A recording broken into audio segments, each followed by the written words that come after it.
Hello, I'd like to welcome all back to Qbeh-1, the Atlas Cube, where today we're tackling level 3, the Monolith. We previewed this level a bit last time, and it was a large level. It definitely looked much more intimidating than other levels we faced so far. Primarily because there's not a lot of space to move in. There's a lot of void that we seem to require to cross.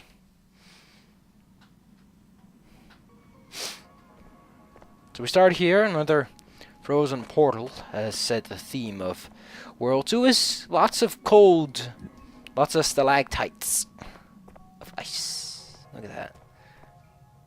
There we got the big open mouth, the big thing. Lots of... Ooh, this place gives me the shivers.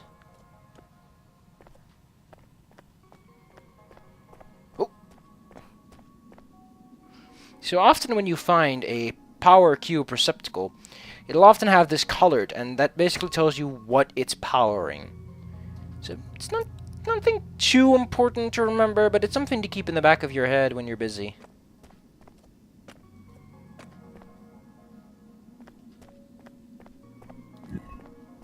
Now, in case you screw up, much of the level is backtrackable, so you can just take this path and end up right where we started.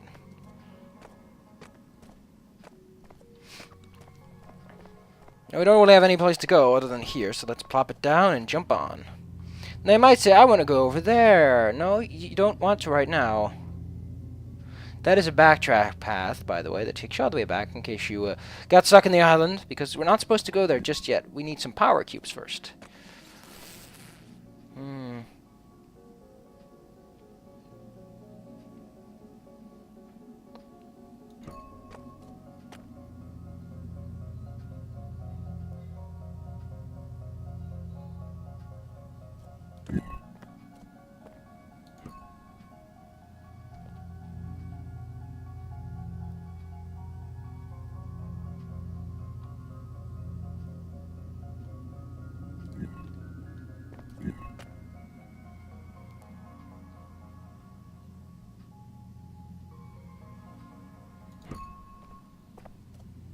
Oh no!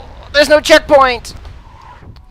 Okay, welcome to the point where checkpoints start becoming a bit of a deal. I said a while back that this game doesn't have too many points where the lack of checkpoints is aggravating. This is one of them. I know this game is supposed to be relaxing and cool and chillin' maxing outside of the school, but these cubes have acceleration to them. They require some momentum to get going, and there's a lot of back and forthing, and the lack of patience that will naturally build up within you as you keep doing this means that the level feels remarkably long and not as satisfying to play. Like, it just doesn't feel right to just do all of this over again. I don't know, it's a minor gripe, but it really makes this level a lot less pleasant, because the stakes are arbitrarily high, and this doesn't feel like a level where the stakes would be high, because it really is just a minor thing that happens. And we'll call that one back, and this one will let us go. Oh my, what is with my finger? Ugh! You know, sometimes you feel like you get a little shocky shocks in your fingers. That's what I'm getting, actually.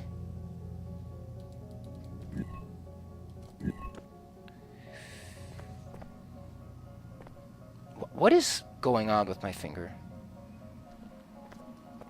Ow, it's like, ugh. Now my muscle's spasming, that's great.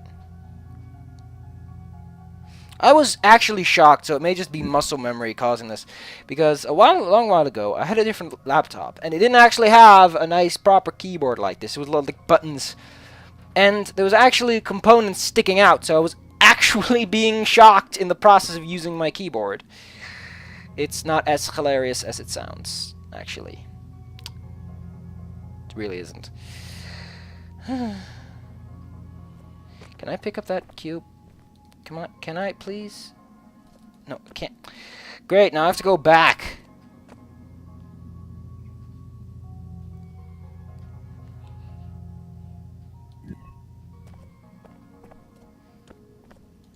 I can. This is just arbitrarily annoying. Look, I like this game for a lot of the things that it does, but this is one of those moments that just makes me think that a few tiny changes to the level design could have fixed a lot of problems. Like a checkpoint. Or not having that thing be a one-way street. Though that probably would break the level more than anything.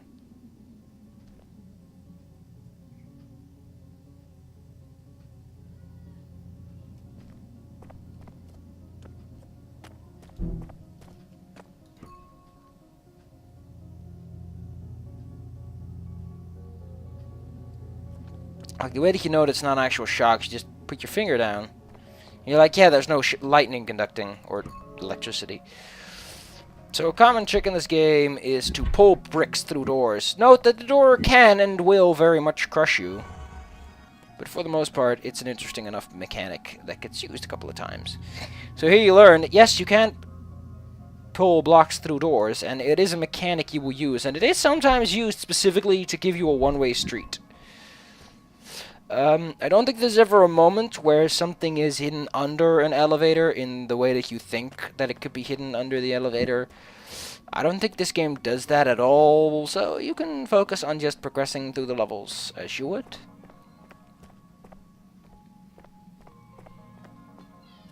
Look at that. Like, I like how there's this constant illusion that this place used to be something, but it just feels barren, even with the whole illusion to there once being more. Like, there's this constant gnawing suspicion that just doesn't make any sense to have architecture like this. Come on now, people. Okay, how do we tackle this one? Do we have to tackle anything? Yes we do. Oh, I see. We're just supposed to cross the bridges. See, we're supposed to go up here and be like, yeah, look at me, I'm fancy pants. Don't forget, you can use your blue blocks as an extension. Extension. And you might want to do that from time to time. Extend your grip. Just don't forget to pick it back up, because blue cubes are rarely something you can just leave behind. Okay, now we're going to get the secret. And this one's a bit of a sneaky one. Because we haven't really seen it, have we? It's actually there. We've explored this building and everything, and there just isn't much of a place for it to hide, other than in that. And then we've noticed that there's a roof, so there has to be something to this. So you notice this little block jutting out, and you'll be like, that's a very protruding block. And you notice, oh, there's another protruding. Ooh. And now, you're probably going to say, like, oh, well, actually, this isn't great. Because I don't have enough power cubes to... Oh. This is one of the few gimmies the game will give you when it comes to blue blocks. When it comes to tokens. I think this is the only... If one of the only locations where, after picking up the token, it provides you with a way to get back to the intended path. And I think it's dumb that they didn't do this more often. Then again, most of them aren't that far out of the way, so it works out. And here we are. Look at that texture. That's pretty rich. But I'll see you guys next time in the next exciting episode. Segments. I wonder what segments we'll bring to the table. Probably something segmental. Because, you know, segments work in segments. Like apartments.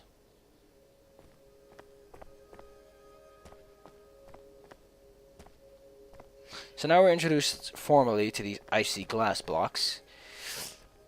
As you can see, these are actually just flat. They're not actual cubes, because you can't see the cubes through them. Which is, again, a Minecraftian physics thing. And as you can see, segments isn't really segmental. There's a lot of stuff connected to other stuff, and next time we'll see how much of a segment this really is.